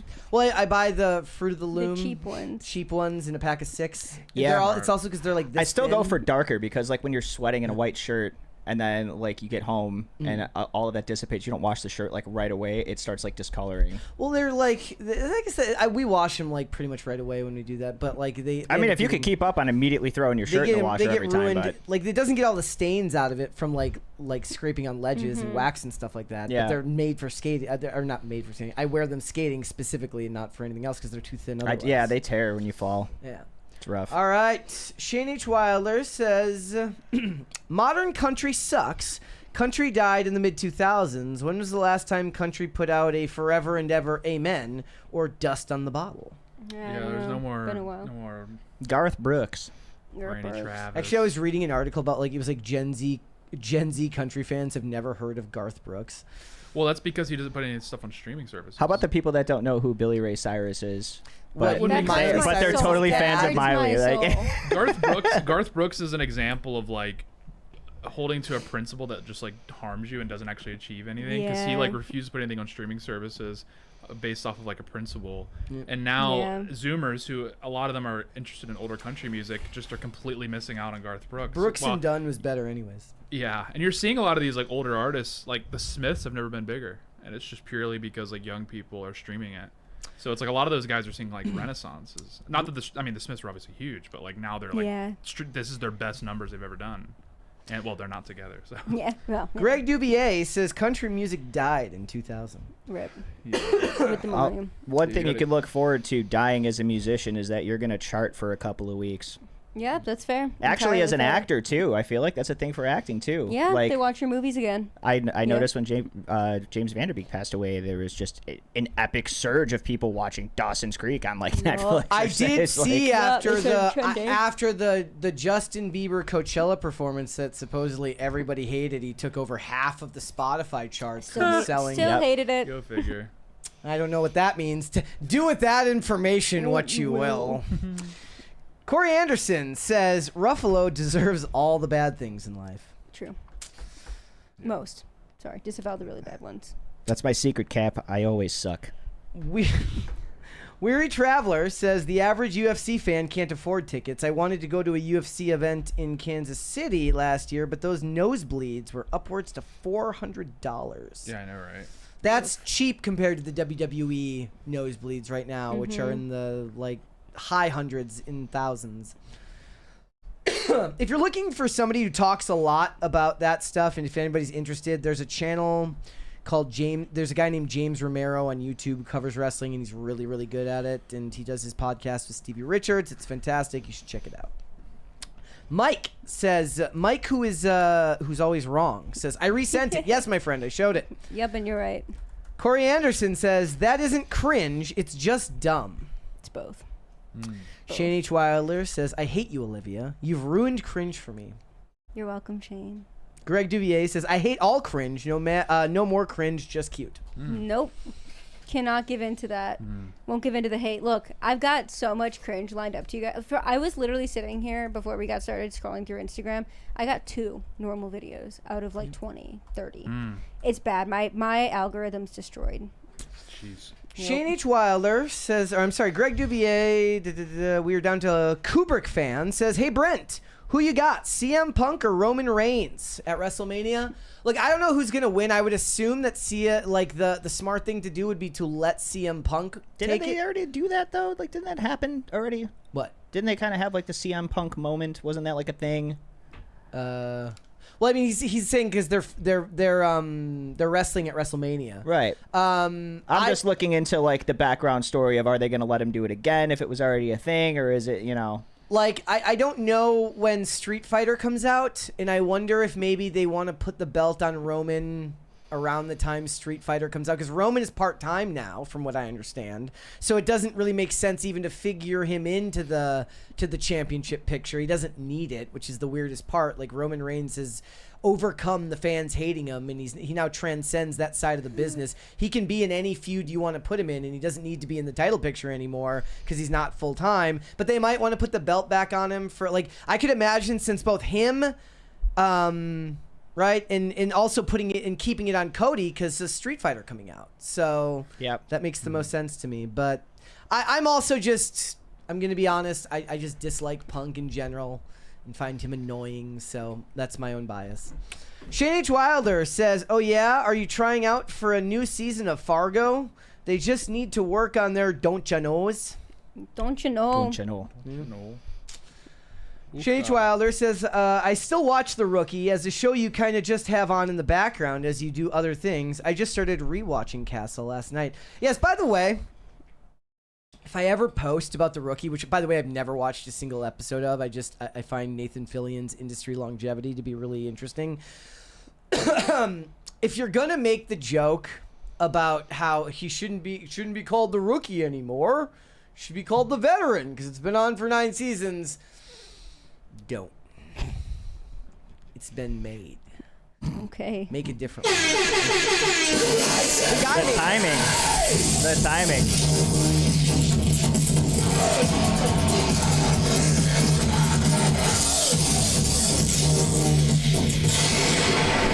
I am actually the joke police. And We say should that get you. should not We should do get one of these where you go, somebody scream, and that. Greg Duvier says, I thought we already had Cringe. Well, we did. okay, yeah, they're talking about Lily Tino. I saw that one come in. Yeah, fair. He also said, Greg, you dropped the E. Thank you. And Pat the Plumber says, Thrashing Tate.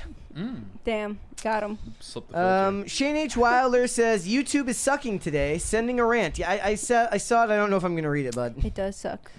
Corey Anderson says, if women want to get to kids, they become teachers. That seems to be proven more and more true these days. Sadly. Yep, sadly. Homeschool your kids. Kubrick fan says, here's another deuce for the strong box. Thank you. Thanks. Thank you, sir. S. Bud says, Tate Thrash. Thought it said Tate Trash. I was They're offended. trying to Whoa. evade the filter. They're just trying to go around it there. Slipping so there the we go. filter there. There Not we that go. John Stewart says, it's just me then. I don't know. Shane H. Wilder says, loud noises. Yeah, I was. That's when I yelled in the microphone. Corey Anderson says, are y'all going to talk about what is it? Grape Academy? I don't know what that is. There was like a Twitter thread where this girl was criticizing Pornhub and was calling it the Grape Academy. Interesting. Well, probably not. Sounds like something Mary would want to talk about. Yeah, it does. Yeah. Anything that sounds like discourse.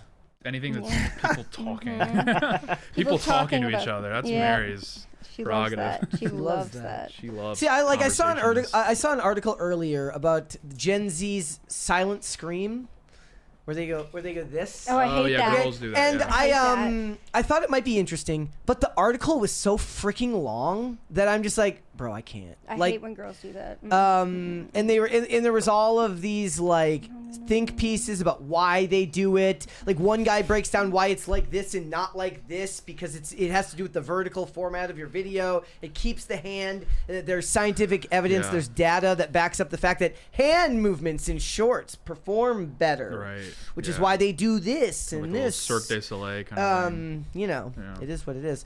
All right. Not that John Stewart says, ah!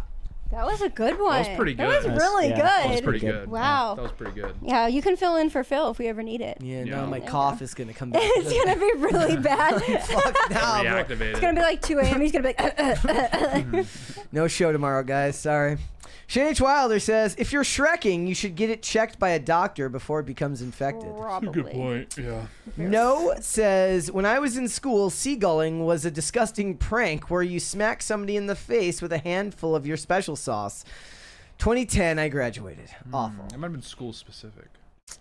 Don't do that. That's rough. What the hell? I think it's Corey a crime. Anderson says, kids are young, dumb, and full of what, Brett? Don't say it. I'm not singing the D12 lyrics, that's for sure. Thank you. Kellen just yelled at us and told us to keep it down. Did he actually? Did you really? Did he message? Mind your business! Hey! Relax! Sorry. Woo! Kellen can get that way. He's Irish. In the Yeah. middle of my job, okay? Yeah, come down here You if you guys want to have say seen the some green shit, buddy. room and the PCC or the pre-show, not PCC. The pre-show, you guys know how he gets. Not that John Stewart says, damn it, Corey. Shane H. Wilder damn it, says, Corey. damn it, Corey, and damn it, John Stewart for beating me to the damn it, Corey.